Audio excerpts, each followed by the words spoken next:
Well, good afternoon. San Diegans have come together over the last several months to respond to California's worsening drought conditions. On July 1, the city entered the first phase of voluntary drought restrictions. In response, many San Diegans have stepped up. Our city is conserving water at impressive levels. In August, water use dropped to 4.4% when compared to the previous year. Today, we've got the September numbers that show that has dropped an additional 5.7%. My office has been monitoring these conservation numbers closely because it's important that all of us do our part to conserve. However, we have also been monitoring several other factors across the state, and those results are not as positive.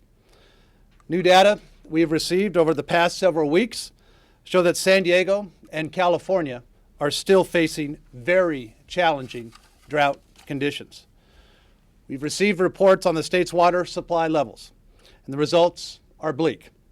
Statewide, water reservoirs are at a 19-year low, and local reservoirs are also at unhealthy levels.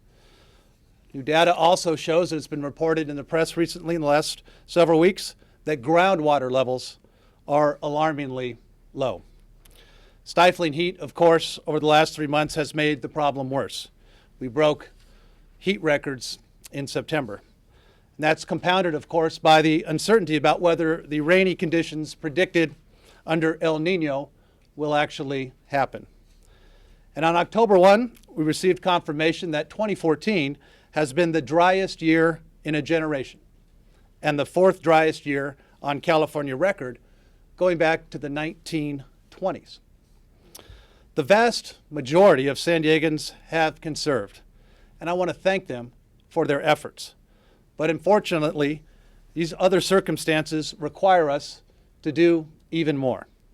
Looking ahead to 2015, if consistent rains do not materialize, things could go from bad to worse, creating a situation where the state may impose mandatory water allocations.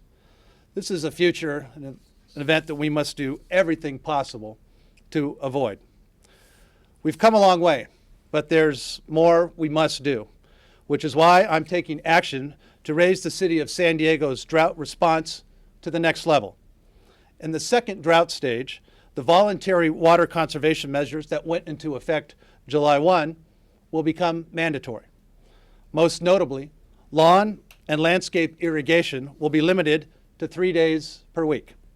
The good news is that many San Diegans are already doing this and won't have to change their habits. And I'll be asking the City Council to vote on this by November 1st. This is the right thing to do to ensure that all San Diegans are chipping in to being part of the solution.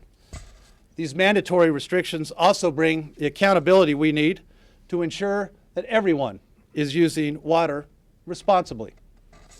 We've been here before. San Diego entered mandatory water use restrictions from 2009 to 2011. We came together as a community then, and we'll do it again now. Together, we can all take individual actions to overcome these challenges and ensure that our neighborhoods and our city thrive. I'm going to invite our Public Utilities Director, Hala Razik, to walk through some of the new details of this drought level, as well as the latest conservation numbers and water supply numbers. But before I'd like to do that, I'd like to introduce our City Council President Pro Tem, Sherry Leitner. Sherry? Thank you, sir. Thank you. Good afternoon. Thank you, Mayor Faulconer, for inviting me to participate in this press conference. This is the second time in recent years that the city has had to adopt mandatory water conservation measures. San Diegans have done a great job conserving water in the past when we have faced drought conditions, and we appreciate all your efforts to help reduce your water use. In 2010 and 2011, San Diegans achieved their water conservation goals, and many have continued with their conservation measures. During this time, we have also approved a citywide comprehensive water policy, which will help guide the development of new local water supplies such as gray water and recycled water. As part of that policy, we have developed an implementation plan that we will work to move forward aggressively to help us deal with water issues. Unfortunately, there are no signs of the drought ending in the near future, so we all need to take swift action to conserve even more water. By conserving today, we can ensure that we have water for the future. We live in a coastal desert, and we should always be water-wise. But now, more than ever, we have to be extremely conscious of our water use and conserve as much as possible. Please remember, the cheapest gallon of water is the one you don't use. Thank you all for working together with us to help achieve our conservation goals. Thank you, Sherry. Next, I'd like to invite to the microphone Councilmember Lori Zeff. Thank you, and thank you, Mayor, for your leadership on this really critical issue. As has been said, we are in an extreme drought situation. I've never seen it as bad as it is now. Went to Lake Tahoe over the summer, and driving by Mono Lake, Lake Crowley, Truckee River, they are alarmingly, shockingly low like I've never seen. So in addition to the mandatory measures that come with the drought alert, it's really important for every single San Diegan to chip in and chip in even more than you have in the past. Every single drop is really critical. And the city is a great resource. We have a lot of resources, a lot of tips, a lot of things, programs that will help you conserve water. If you go to our website, just sandiego.gov/water, there are a number of resources available to you. I think one of the best is requesting a free residential water survey. An employee will come out to your home free of charge and tour your property, identify leaks, any potential water savings. I really encourage citizens to take advantage of that. You can enroll in our gray water program, capture water from your shower and from your washing machine, and then use that to water your lawn or I would say wash your car at a place, a car wash, because the number of gallons you use is significantly less. Like has been said, we've done a great job here in San Diego, but by implementing a drought alert now, we hopefully will be able to avoid even more restrictive mandates in the future. Thank you. Lori? Paula, Public Utilities Director. Thank you, Mayor Faulconer. In moving to the next phase, drought alert, the city's permanent water use restrictions remain in effect, and all voluntary restrictions will now become mandatory. Those permanent restrictions include preventing water runoff from irrigation, promptly repairing water leaks within 72 hours, no hosing down walkways, driveways, or sidewalks, and washing of vehicles must be done with a positive shut-off hose or at a commercial car wash. Please remember that when you are visiting any of our great restaurants, water should only be available upon request, and if you stay in any of our hotels, you will be afforded the option of not laundering linens every day. In the drought alert level, the most notable water use restriction is the limiting of outdoor irrigation to 3 assigned days per week with run times adjusted according to the season. These days are as follows: residential customers with odd number addresses, water on Sunday, Tuesday, and Thursday. Residential customers with even number addresses, water on Monday, Wednesday, and Saturday. Finally, apartments, condominiums, and businesses, water on Monday, Wednesday, and Friday. On your assigned watering days, there's also a time limit to follow. From November 1st through May 31st, watering is limited to 7 minutes at a time per station. From June 1st through October 31st, watering is limited to 10 minutes at a time per station.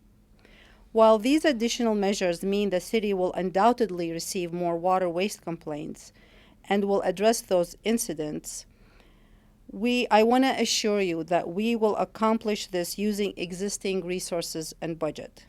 In the coming weeks, we will be reallocating already existing city resources to assist us with addressing and remedying these complaints.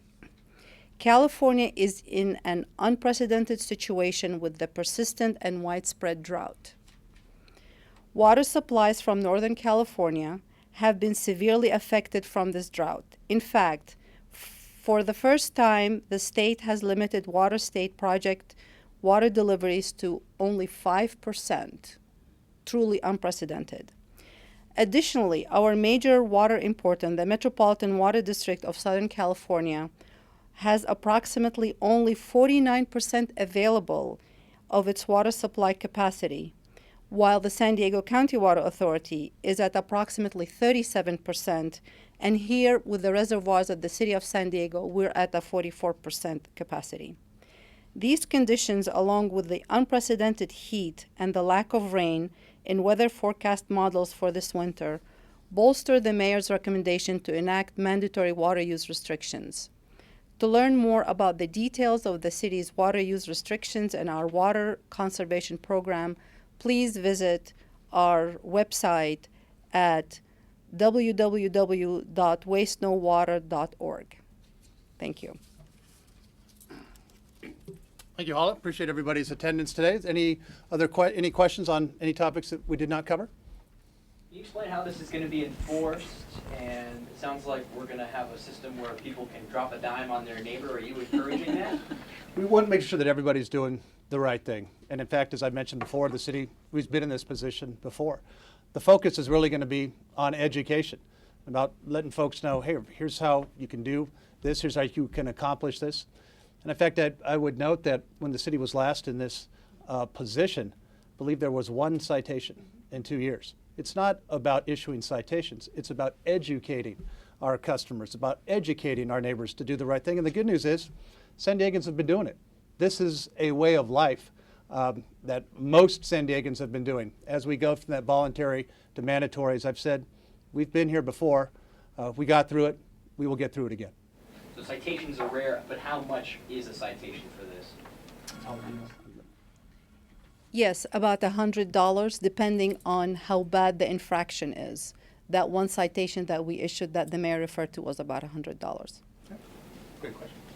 For these rules for the car washing, do they apply to commercial car washing as well? Yes. So residents have the option of either washing their car with a bucket or with a shut-off nozzle on a hose, or obviously the commercial car washes. Commercial car washes recycle their water. That's why we are allowing that use. So they won't be shut down? Correct. They will not be shut down. Any other questions? Yeah. According to you talked about accountability, Mr. Mayor. According to the Center for Investigative Reporting, in 2013, you used 20% more water than the statewide average.